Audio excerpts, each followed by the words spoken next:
Hey, what's going on, everybody? And thanks for joining us again. Today's Rethink Solutions, we're trying to get to the bottom of Eggmageddon. That's right. The eggs are depleting, and they're only getting more expensive. So what are you going to do about it? Now, there's a couple different approaches. First, I want to lay out what the eggs are like here in America. First off, it alarmed me when John and I were going through our food shortage solution episode. It alarmed me that we bleach our eggs and the rest of the world doesn't. In the United States, fresh, commercially produced eggs need to be refrigerated to minimize your risk of food poisoning. However, in many countries in Europe and around the world, it's fine to keep eggs at room temperature for a few weeks. In the United States, it's more than food safety recommendations that eggs be refrigerated.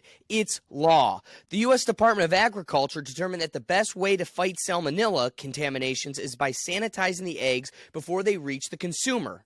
The washing process removes contaminants, but it also removes the natural coating of the egg, leaving the shell porous.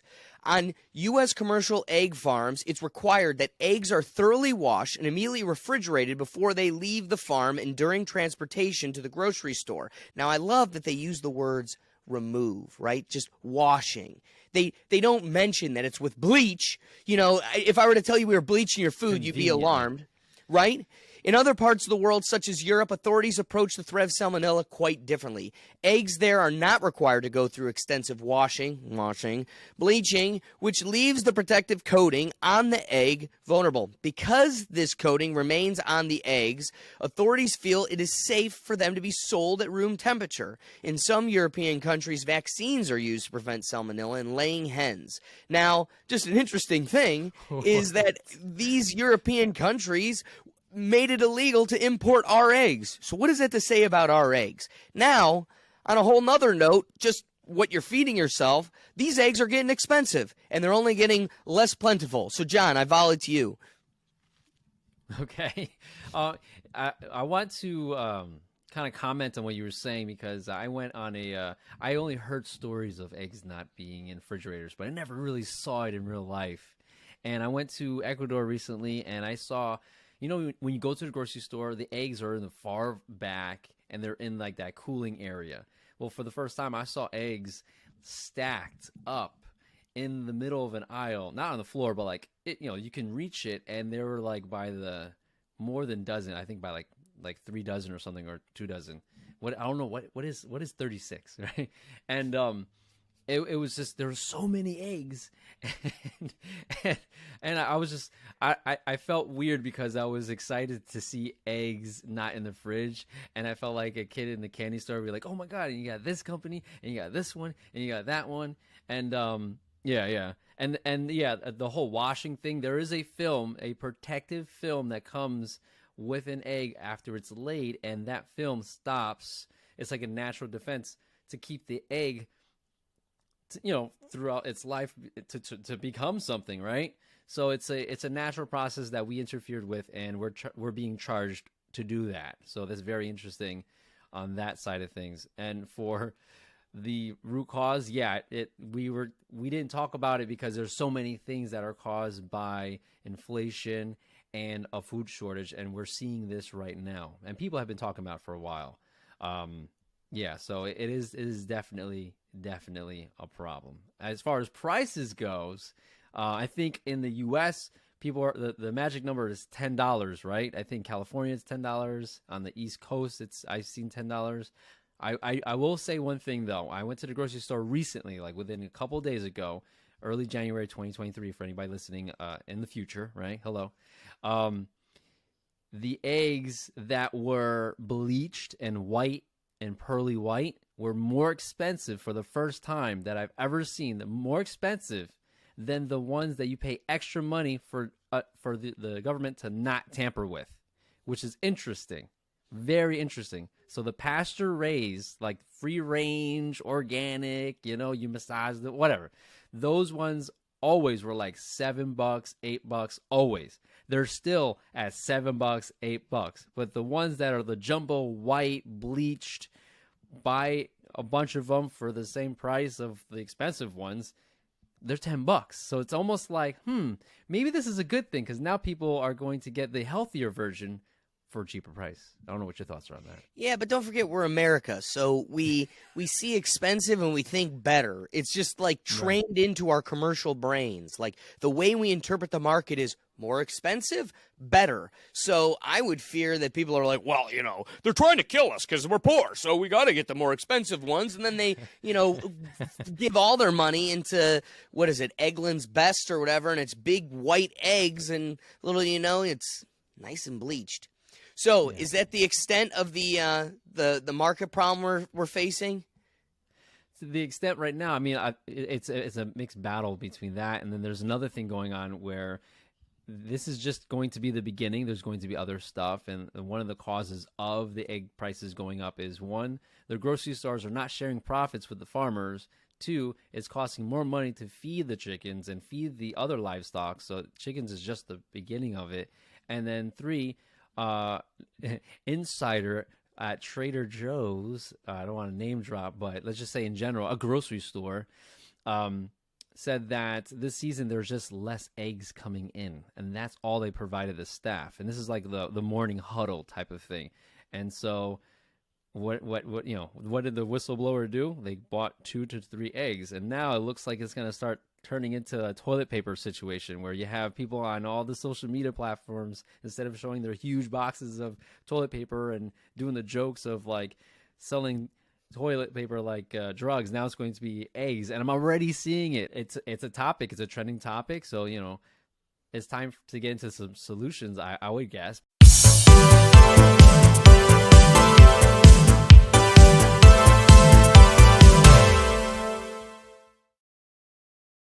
So we got to find some solutions to these types of situations.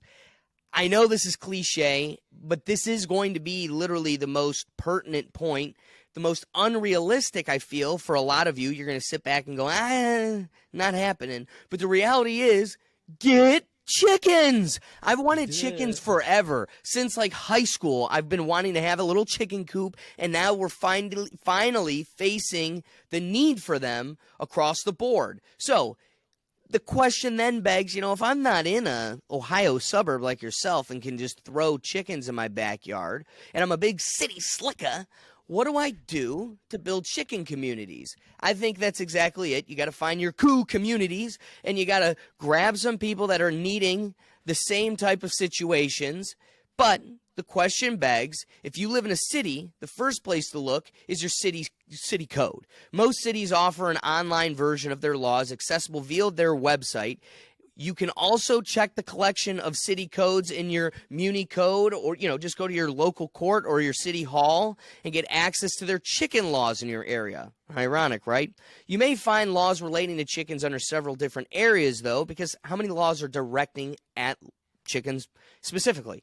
So you could look for livestock regulations, zoning laws and allowed usages, health and sanitation, nuisance laws, and noise ordinances. Those are the types of areas you'd want to look. In some cities that I've looked at, there was no laws directly relating to chickens, but you want to look at their nuisance laws that prohibit keeping livestock that offends your neighbors. In that case, it is hard to say if chickens are actually allowed, because you can legally keep them until one of your neighbors decides to complain.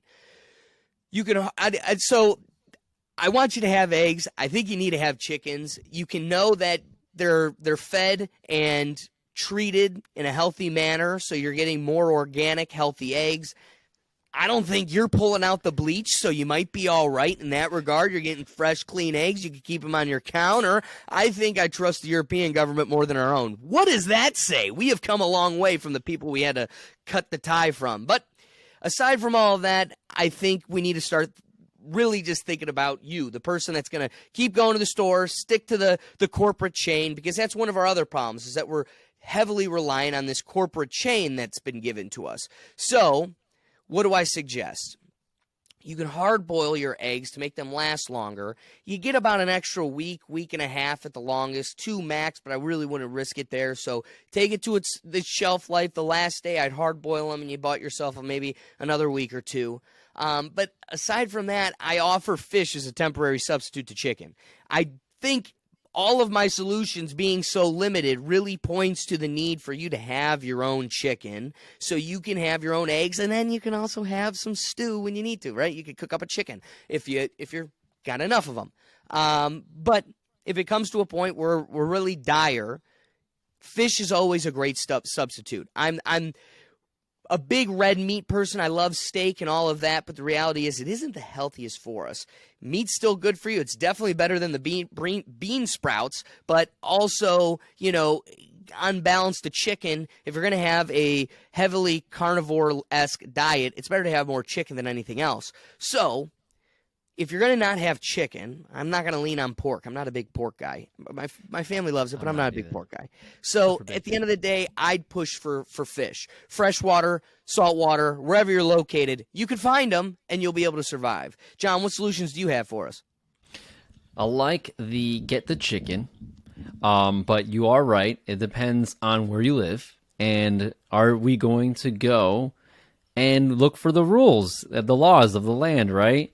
And I think just to extend on that, one hen can lay enough eggs for one person for a whole year. So you can kind of do the math according. And then on top of that, there is an entrepreneurial opportunity. If you want to get 2 hens, one for yourself, one for other people, you can sell them at just below the inflating price because it costs you nothing other than maintenance. And I'm pretty sure that is much less than going to the and store. A puppy that's not making any money either.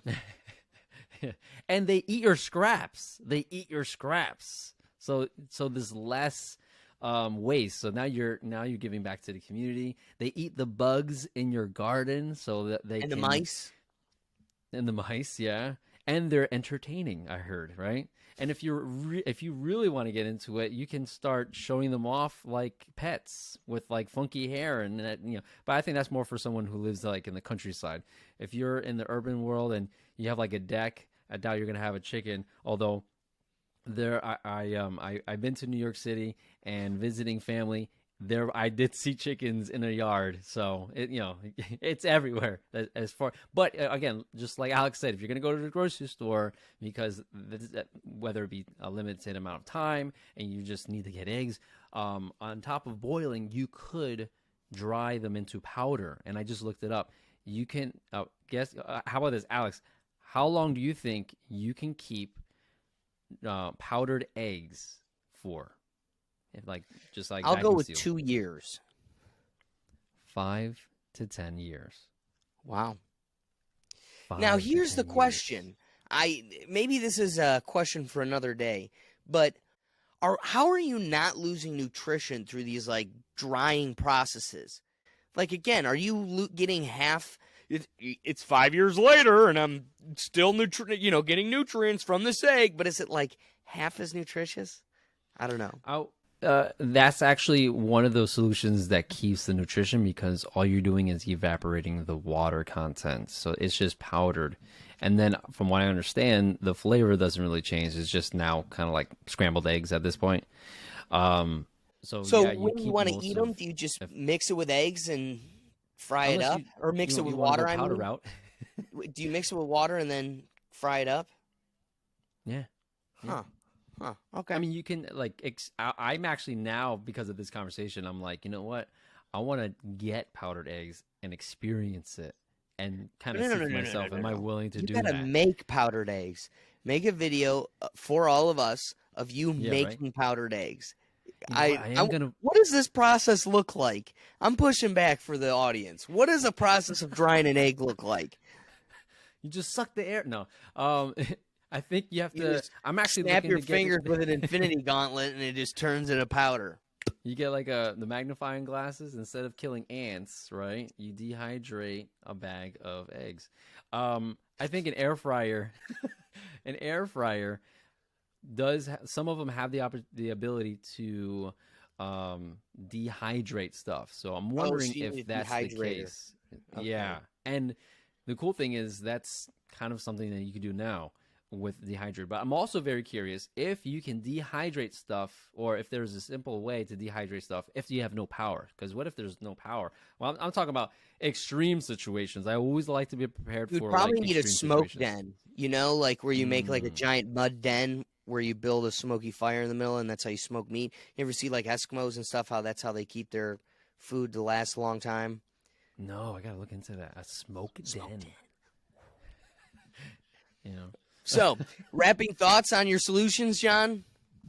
I like the idea of getting a chicken, and if you don't want to get a chicken, I like the idea of boiling it and keeping them in storage for long periods of time, and just be mindful that as demand goes up, inventory goes down, price goes up, craziness goes up, fear goes up.